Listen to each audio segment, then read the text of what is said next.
This experience showcases artwork from my time in high school at the Mary Lewis Academy. This period was kind of a culture shock for some reasons, but it allowed me to try new things and develop my drawing skills. I loved illustration and animation, but I felt like I didn't have my own style or much skill. I knew I wanted to study art and be in some kind of creative career, but I didn't know where to start.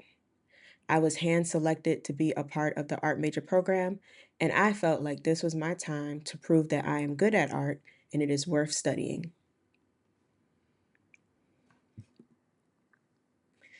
The classes I completed in the art major program include drawing, painting, graphic design, as well as AP Studio Art, which was eligible for college credit if you got a 3 or higher on the AP Studio Art test. I did, by the way. Many of my classmates had very advanced art skills, but I was very determined to stay focused on myself and develop my own.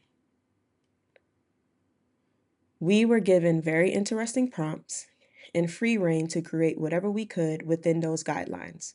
My end product always came out different than I expected, but it was still a good result. What can I say? I commit to a theme.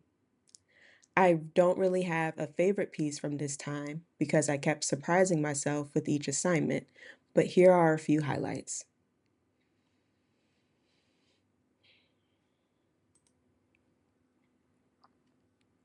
I was obsessed with Beyonce.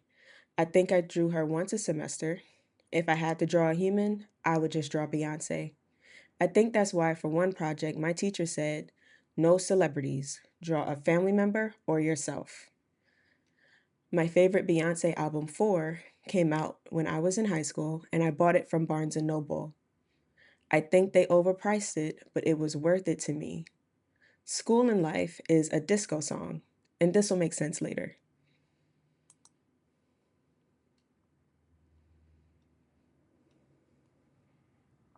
Reno is my dad's favorite.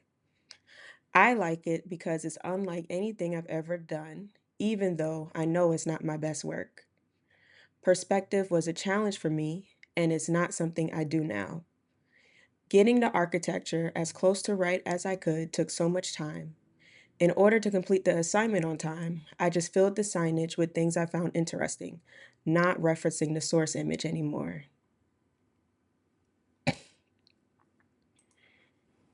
Speak no evil. This is my interpretation of see no evil, hear no evil, speak no evil. This is a proverb embodied by the three wise monkeys, representing the principle of avoiding wrongdoing through disciplined senses and action. While rooted in Eastern philosophy as a guideline for proper conduct and a pure mind, the phrase is often used in the West to describe willful ignorance of evil, a code of silence, and a lack of moral responsibility.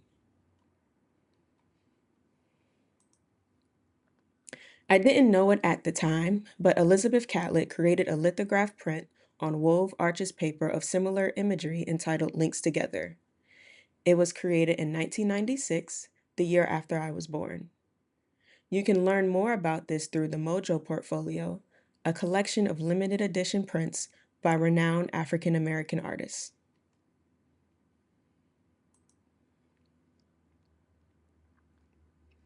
The puzzle portrait. I love this piece mainly because of the wood grain.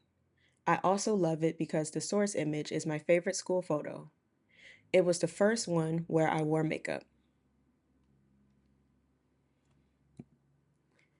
Here are a couple of pieces I'm proud of where the strongest aspect of the image is an object. Again, I didn't really draw objects before. I drew dolls and Beyonce, so I was really proud of the finished piece.